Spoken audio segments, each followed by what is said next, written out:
¿Ha entrado la muerte como intrusa en tu hogar, ignorando las cerraduras de tus puertas y ventanas, arrebatando a un ser querido y dejando un asiento vacío? Déjame hablarte acerca del día cuando nunca más habrá un asiento vacío. Toma tu Biblia y mantente en sintonía.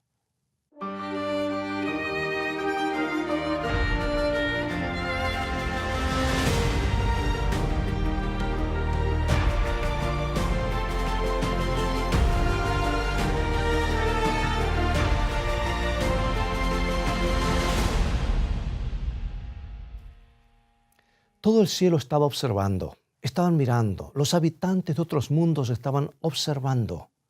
No necesitaban telescopios. Con una visión perfecta miraban a través de la inmensidad del espacio, a través de los pasillos saturados de estrellas, más allá de las innumerables galaxias. Fijaban sus ojos en un pequeño y aparentemente insignificante planeta. El foco de su atención era una tumba en un jardín.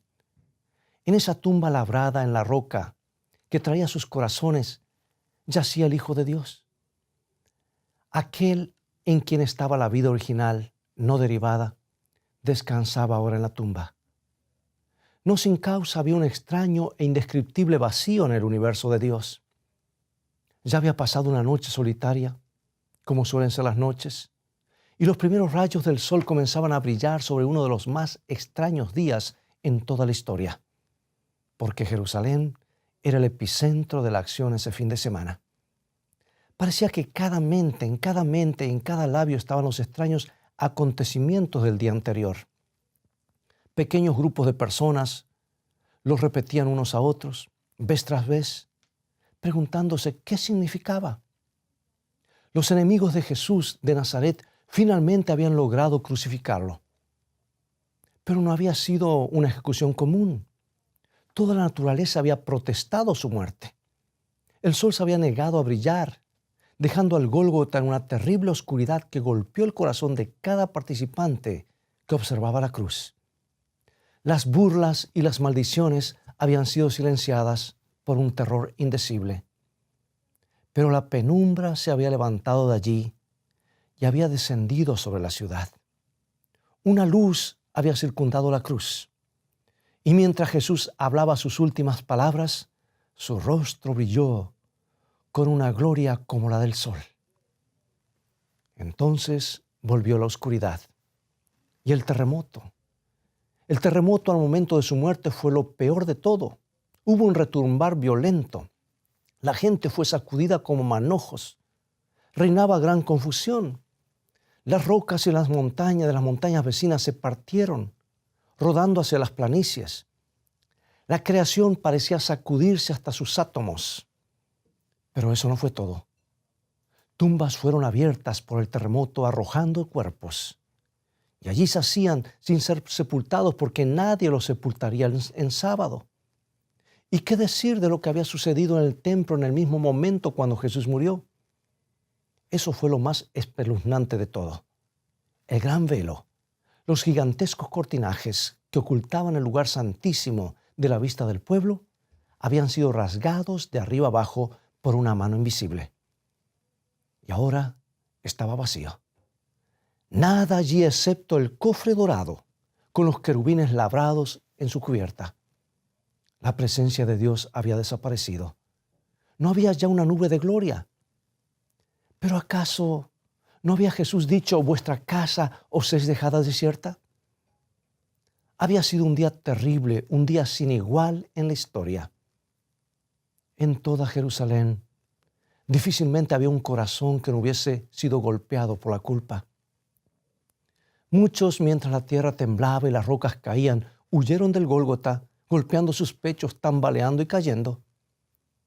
Aquellos que se habían burlado de Jesús mientras moría, ahora estaban invadidos de un espantoso terror. Terror de que la misma tierra se abriese para tragarlos. En la multitud había muchos que se habían unido al alocado clamor de «¡Crucifícale!». Y ahora se preguntaban, ¿por qué? Jesús no había hecho nada malo. ¿Qué mal podría haber hecho un toque sanador o en una palabra de perdón? ¿Qué mal había? Imagínalo si puedes. Regresar del lugar de la crucifixión y encontrar a un ser querido enfermo quien está llamando a Jesús por sanidad. Piensa en la agonía de tener que decirle, lo crucificamos hoy, hijo, hoy lo hicimos. Caifás había pasado una noche agitada. La dulce venganza que él esperaba con la ejecución de Jesús no se había materializado. Los enemigos de Jesús lo odiaban igual que antes, pero no sintieron satisfacción en su muerte. Temían al Cristo muerto más que al Cristo viviente. No se sentían conformes con los resultados de su día de labor. Otros, con sus mentes abiertas por lo que habían visto, no podían dormir. Habían pasado la noche con sus lámparas y sus rollos estudiando las profecías, decididos a no descansar hasta haber descubierto si Jesús podría ser después de todo el verdadero Mesías. Y ahora ellos demandaban respuesta de los líderes religiosos. Y esos líderes, tratando de inventar respuestas mentirosas, se parecían hombres dementes. La gente común también demandaba respuesta. La noticia del juicio injusto cundió rápidamente.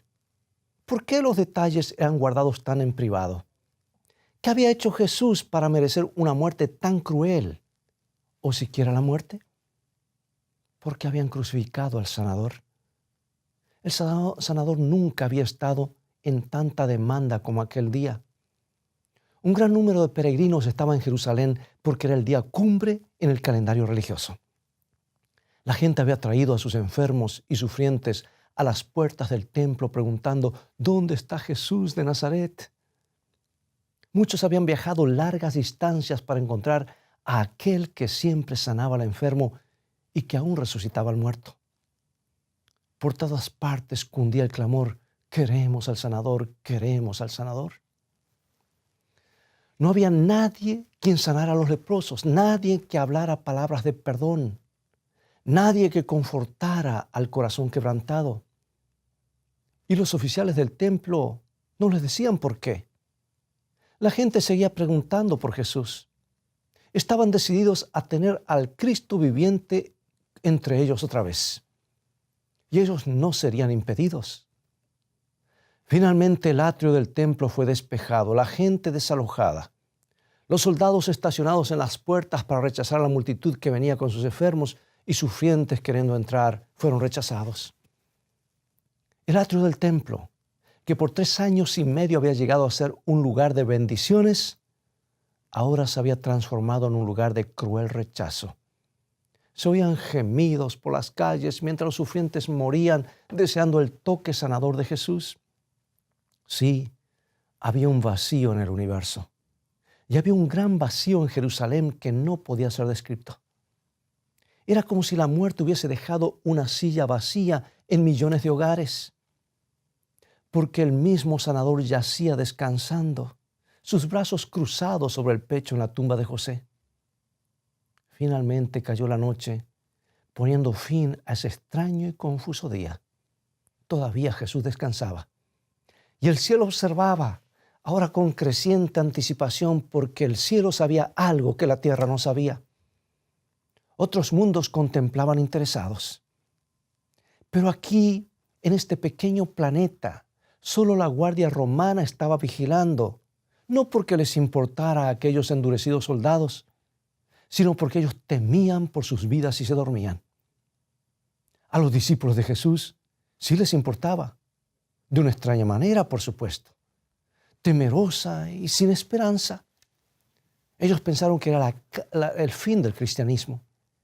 Ellos deberían haber estado velando al lado de esa tumba solitaria a la espera del mayor milagro alguna vez prometido al hombre. Pero estaban ahora escondidos en un aposento alto, encerrados por temor a los enemigos. Yo creo, amigos, que si Jesús hubiese tenido un perrito, una mascota, aquel fiel acompañante habría estado allí, rascando aquí y allá esa gran piedra que había sido rodada a la entrada de ese extraño lugar, donde los hombres habían llevado a su amo. Pero no había ni un perrito, no había discípulos. Aparte de la guardia romana, no había observadores allí. Pero allí estaba una multitud de observadores. Una hueste de ángeles malignos estaba allí, decididos a mantener a Jesús sellado en la tumba para siempre. Satanás estaba allí.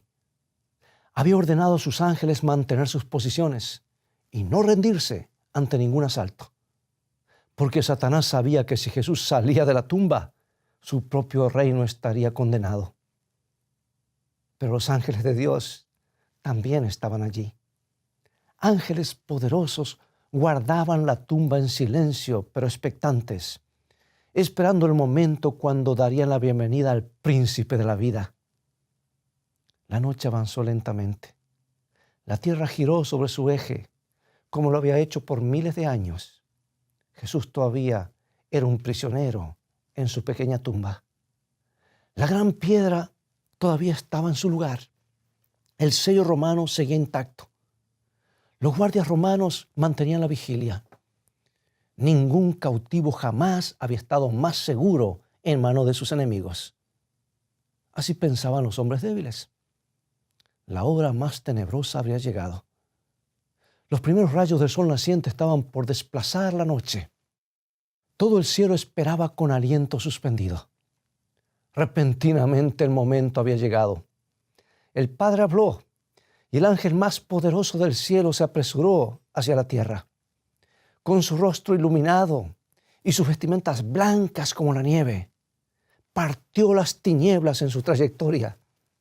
Y tan pronto como sus pies tocaron el suelo, éste tembló bajo sus pies. Ya no importaba lo que Satanás había ordenado. La hueste maligna retrocedió y Satanás con ellos. Huyeron ante la proximidad de un solo ángel, el ángel que había ocupado el lugar del caído Lucifer. El poderoso ángel Gabriel se aproximó a la tumba. Rodó la gran piedra como si fuese un canto rodado y se sentó sobre ella. Todo el cielo se iluminó con la gloria de los ángeles. Los guardias romanos cayeron al suelo indefensos.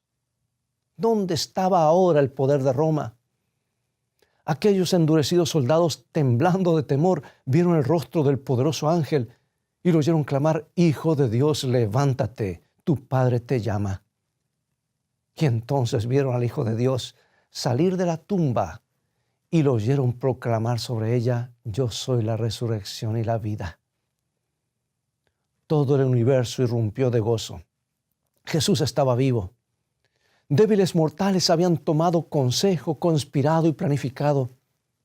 Ellos tuvieron su día, pero montañas sobre montañas nunca podrían haber retenido a aquel prisionero en su tumba. ¿Notas, amigo y amiga, cómo el ángel se dirigió a Jesús?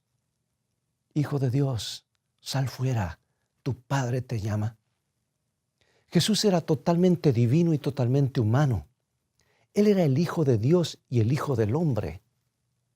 En Jesús, el Jesús humano murió, pero la divinidad no murió. El ángel llamó a la divinidad de Jesús y el Jesús divino resucitó al Jesús humano. Y Jesús salió de la tumba por la vida que estaba en él. ¿Suena esto extraño? Piensa otra vez en alguna de las cosas que Jesús dijo. Yo soy la resurrección y la vida. Y recuerda lo que él dijo estando en vida. San Juan capítulo 10, versículo 18. Nadie me la quita, sino que yo de mí mismo la pongo. Tengo poder para ponerla y tengo poder para volverla a tomar. Este Jesús tenía poder para deponer su vida por su propia voluntad. Eso lo podemos entender. Pero también tenía el poder para volverla a tomar. Eso es lo que él dice. Solamente la divinidad puede proclamar sobre una tumba vacía: yo soy la resurrección y la vida. Solamente la divinidad puede decir lo que se registra en San Juan 6, 54. El que come mi carne y bebe mi sangre tiene vida eterna y yo le resucitaré en el día postrero. Y solamente la divinidad puede decir lo que dice San Juan 14, 19. Todavía un poco y el mundo no me verá más, pero vosotros me veréis, porque yo vivo, vosotros también viviréis. Jesús y su divinidad tenían poder para romper las cadenas de la muerte. Y su resurrección no solamente era la prueba de su divinidad, sino que también era una demostración de su promesa de resucitar a nuestros seres amados. ¿Recuerdas aquellos cuerpos que fueron arrojados de sus tumbas en el momento que Jesús murió? ¿No fueron arrojados sin propósito? Al momento de su resurrección, Jesús los llamó a la vida. ¿Quiénes eran estos resucitados? Bueno, no lo sabemos, excepto que eran elegidos de entre aquellos que a través de los siglos habían testificado por su Señor a costo de sus vidas. ¿Estaba Abel el primero que murió entre ellos? ¿O Juan el Bautista? No lo sabemos. Pero ¿por qué fueron llamados a la vida? Como una demostración del poder de Cristo para resucitar a sus fieles. Y porque Él quería estar seguro que no habría dudas en cuanto a su propia resurrección. La guardia romana, tambaleando como hombres ciegos, con sus rostros pálidos como la muerte, se dirigieron a la ciudad, compartiendo su historia espectacular con los que encontraban por el camino. Estaban tan atemorizados que no podían decir otra cosa que la verdad. Pero entonces los enemigos de Jesús los sobornaron a que dijesen que sus discípulos habían robado su cuerpo. Pero mientras ellos esparcían esta mentira comprada, los resucitados también iban en camino a la ciudad con la verdadera historia de la resurrección, siendo ellos mismos una evidencia. Imagina, si puedes, ¿qué habría sido repentinamente encontrarse con un gigante de los días de Noé, con tal vez 4 metros de altura? Causaría una impresión, ¿verdad?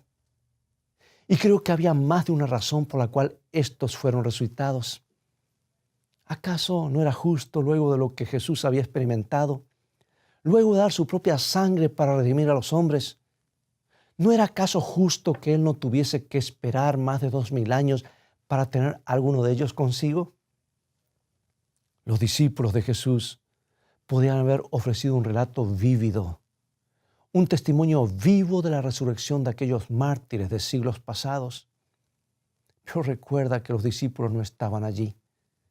Estaban escondidos en el aposento alto, con sus esperanzas desmoronadas.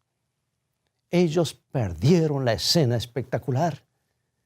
Y mientras los discípulos lamentaban su desilusión, ¿qué acerca de los enemigos de Jesús? Los sacerdotes, cuando oyeron el informe de los soldados romanos, temblaron de temor. Sus rostros se volvieron rostros de muertos. A Caifás le fue imposible hablar. Pilato tembló cuando oyó las nuevas y en terror se encerró por algún tiempo. La paz lo dejó para siempre y vivió como un miserable hasta el día de su muerte. Los sacerdotes y dirigentes estaban con temor continuo. Temían que al caminar por las calles o aún en sus mismas casas pudieran encontrarse cara a cara con el Jesús resucitado. Y barras y cerraduras no ofrecían protección contra el Hijo de Dios. Pero en el cielo, las alabanzas de gozo rebosaban con un gran clímax que hacía eco de mundo en mundo. Jesús estaba vivo. ¿Y Jesús? ¿Qué de Jesús? ¿Cómo habría pasado el primer día después de su terrible prueba? En reunión con su Padre y con sus ángeles. Sí, pero espera. Había 2 personas que lo necesitaban específicamente. Una era María. María, quien había sido perdonada tantas veces. María, que había sido levantada a una nueva vida. María, quien con gran sacrificio personal había comprado un costoso perfume de alabastro y había volcado todo su contenido sobre la cabeza y los pies de aquel a quien ella debía tanto. María, quien aún estaba rondando la tumba, llorando desconsoladamente. Él debía primero sanar las heridas de María. Y Pedro también necesitaba a Jesús, casi tanto como María. Pedro, quien lo había negado. Pedro, quien necesitaba saber que él era todavía parte del círculo íntimo, que aún era amado y que aún se podía confiar en él. Jesús se encargó de esto. ¡Oh, qué Salvador! ¿Y qué día? Antes que el día terminara, Jesús tomó tiempo para caminar con 2 de sus seguidores en camino a Emaús para darles un estudio bíblico personal. Y finalmente, para completar el día, Jesús mismo fue al aposento alto donde sus más allegados estaban escondidos y les trajo nuevamente la paz, una nueva esperanza, nueva vida a corazones destrozados con la duda y la desilusión. Nunca había habido un día tal y nunca lo habrá otra vez hasta que Jesús irrumpa por el cielo iluminado con una gloria que este pequeño planeta nunca ha imaginado. ¿Recuerdas cuando la tierra tembló ante la aproximación de un solo poderoso ángel que vino a llamar al Hijo de Dios a la vida? Entonces piensa, si puedes, cómo este planeta rebelde temblará ante la llegada de cada ángel del cielo, decenas de miles de millones. Amigo y amiga, las palabras nunca podrán describir la gloria del gran día de la resurrección, cuando Jesús llame a la vida, no a unos pocos, sino a cada uno de sus hijos que ahora duermen en el polvo. Las palabras nunca podrán describir la emoción de esa gran reunión. Y entonces, si solo estamos listos, nuestro Señor nos tomará en esa nube de ángeles con los resucitados, con Juan, María, Alicia y Pablo, y nos llevará al lugar. Y entonces sí, finalmente habremos llegado al lugar. ¿Te has dado cuenta que desde que Lucifer y sus ángeles fueron expulsados del cielo, ha habido un lugar vacío allí?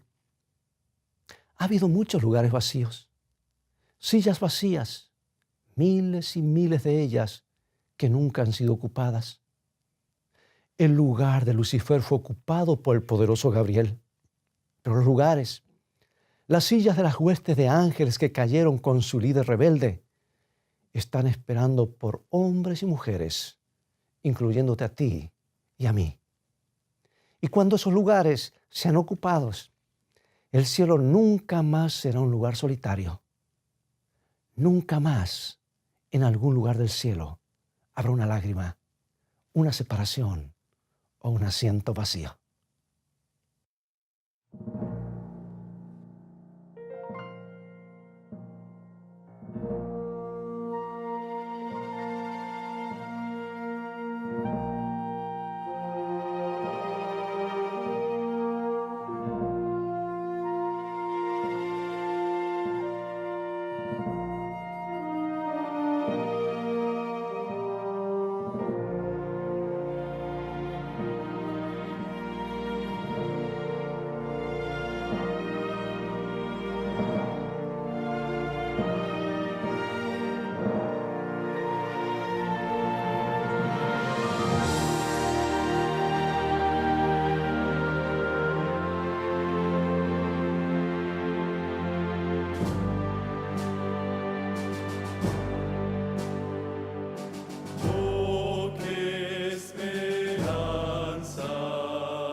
Acompáñame en oración. Gracias, Padre, por amarnos tanto. Gracias porque la resurrección de Jesús es la garantía que un día hemos de encontrarnos otra vez con nuestros seres amados, porque los hijos de Dios nunca se ven por última vez. Rendimos hoy nuestro corazón a ti. Tómanos nuevamente. Perdónanos las veces que te negamos o te damos la espalda, siendo indiferentes y siguiendo nuestros caminos. Resérvanos un lugar en tu reino eterno, porque queremos estar con Jesús para siempre. En su santo nombre oramos. Amén.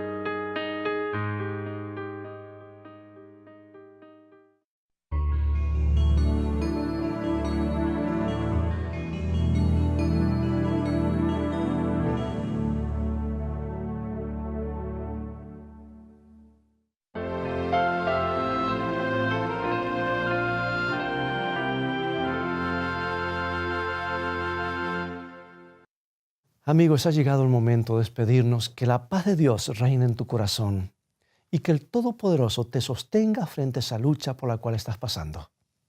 Visítanos en nuestro sitio de internet, escritoestá.tv, donde podrás ver nuevamente este programa y obtener una variedad de estudios bíblicos gratuitos. Dios te bendiga y recuerda, escrito está, no solo de pan vivirá el hombre, sino de toda palabra que sale de la boca de Dios.